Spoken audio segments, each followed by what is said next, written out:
Hello friends, I'm Dr. Gaurav.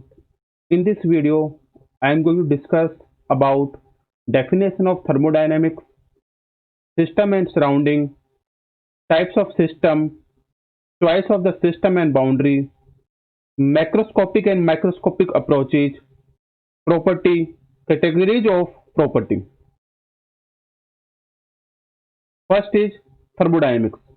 The word thermodynamic used by William Thomson, later Lord Kelvin.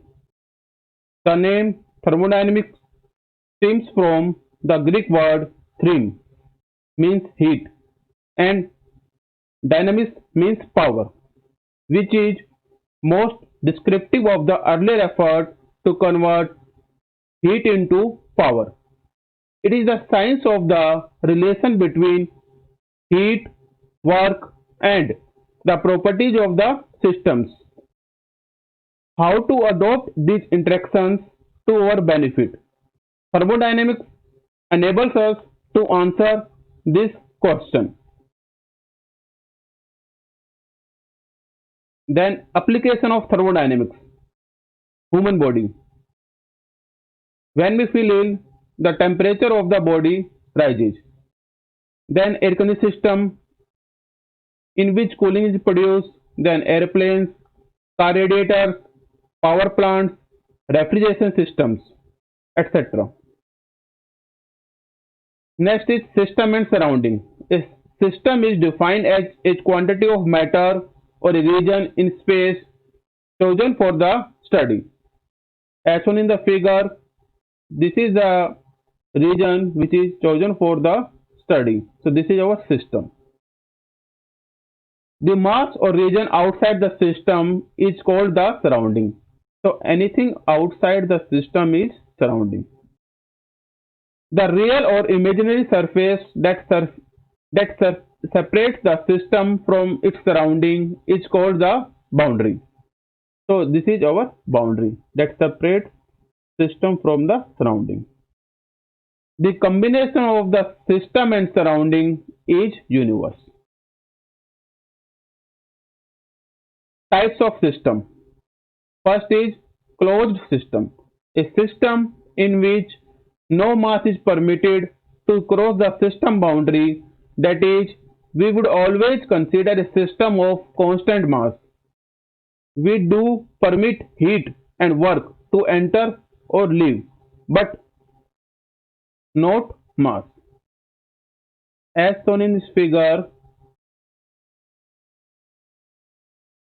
if we have a gas in a cylinder and it is closed from the top side, then no mass can enter or leave the system, but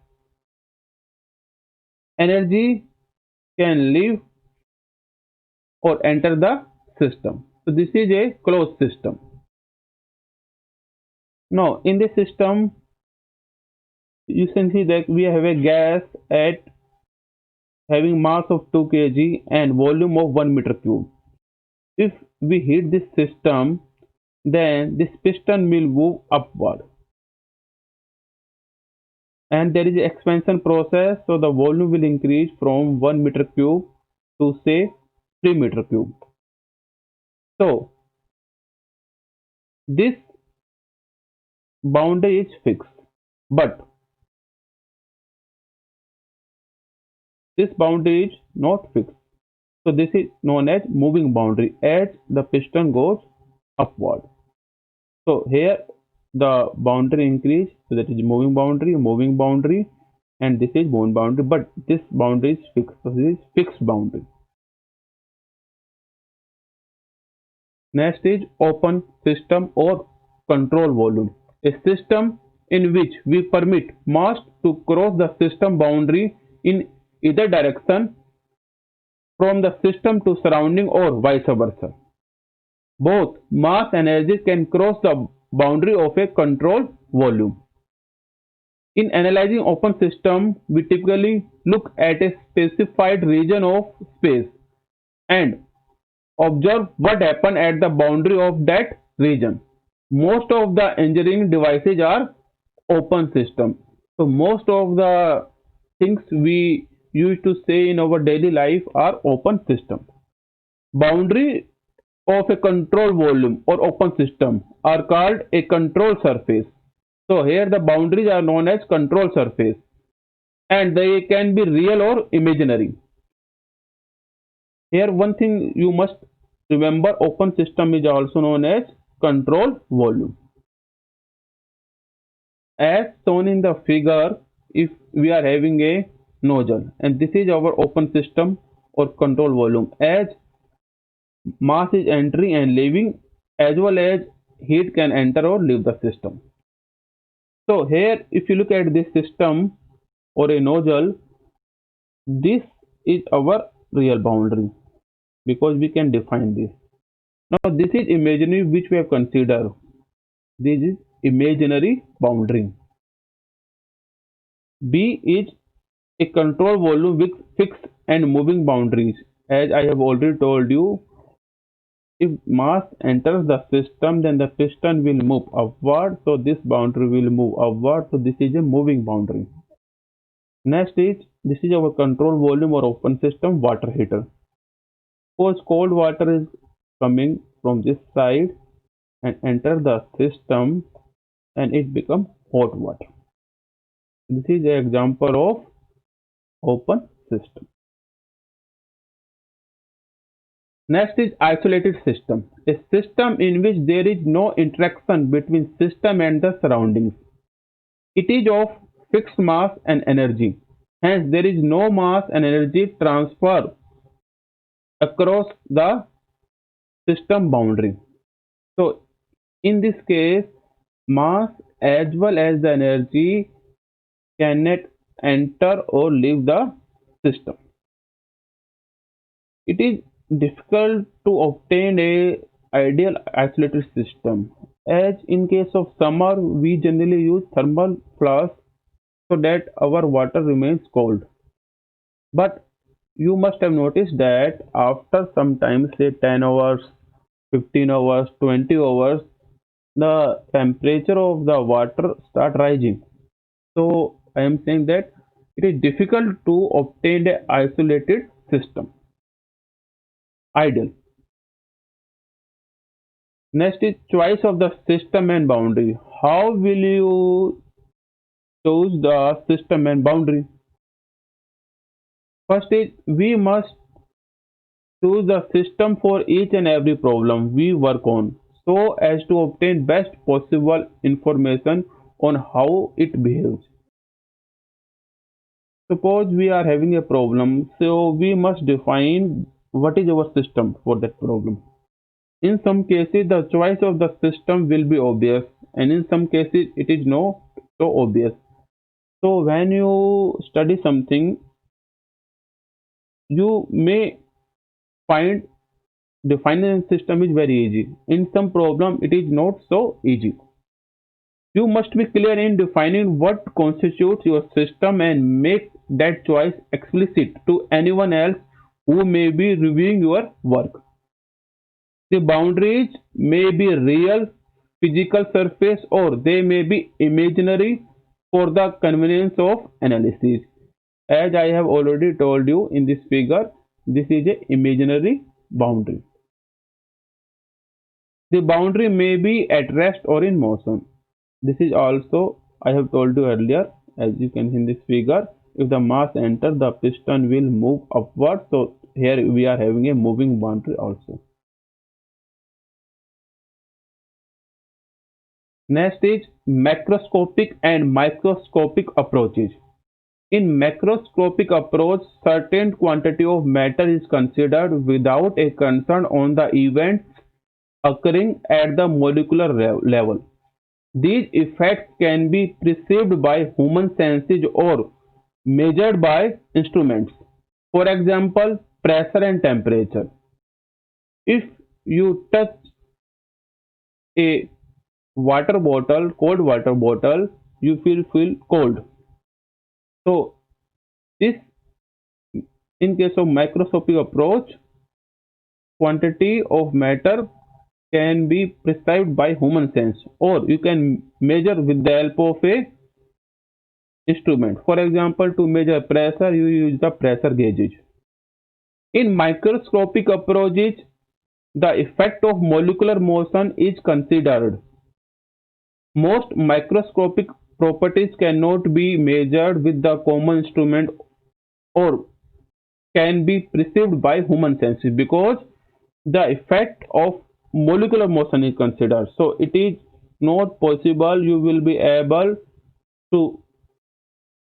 you will be able to measure these quantities with the help of human senses.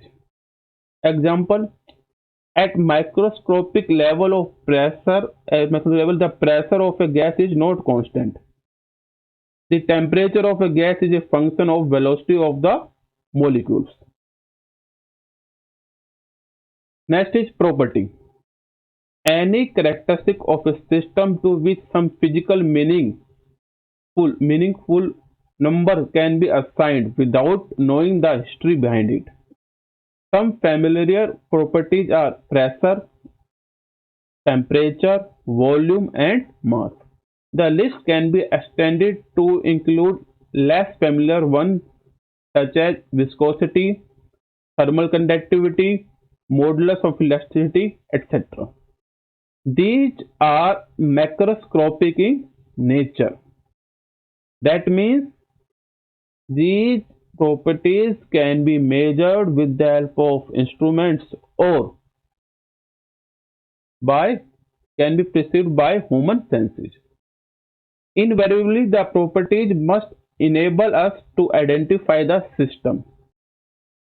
For example, when a person goes for an interview, the interviewer can ask from the person about from where he did his degree and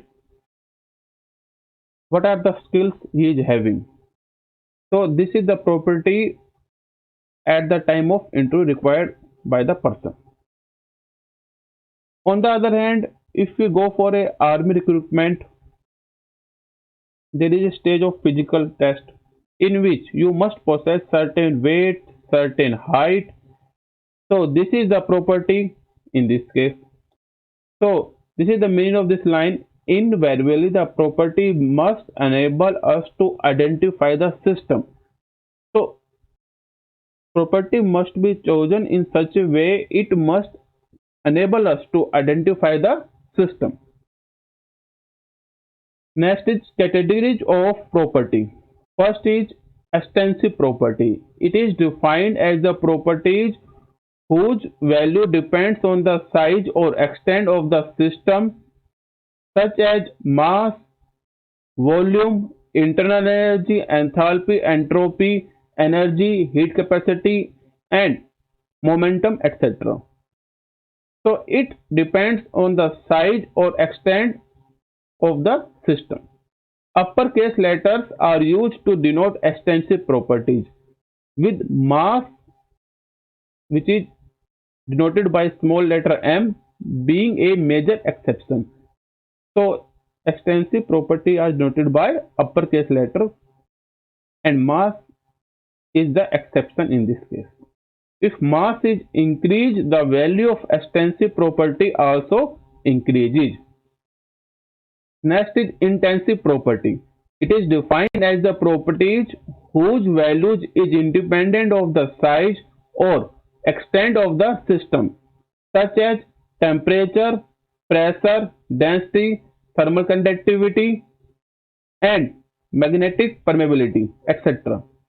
Lowercase letters are used for intensive property, with pressure denoted by capital letter P and temperature by capital letter T being the obvious exceptions.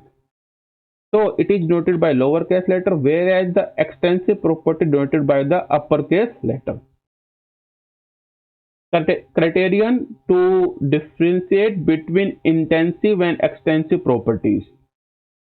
Suppose if you are having a substance having mass m, volume V, temperature T, pressure P, and density, then if you divide this substance half from the center half, then the mass will become half for the one portion, volume will become half, but temperature remains the same, pressure remains the same, and density remains the same.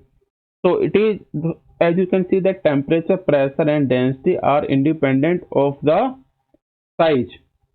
So it is an intensive property, whereas the mass and volume depends upon the size. So it is a extensive property. Next is specific property. Extensive properties per unit mass are called specific properties, such as specific volume and specific total energy, etc. Lowercase letters are used to denote specific properties. It is a special case of an intensive property. Thanks. Any questions? You can write to me gaurav.citm@gmail.com.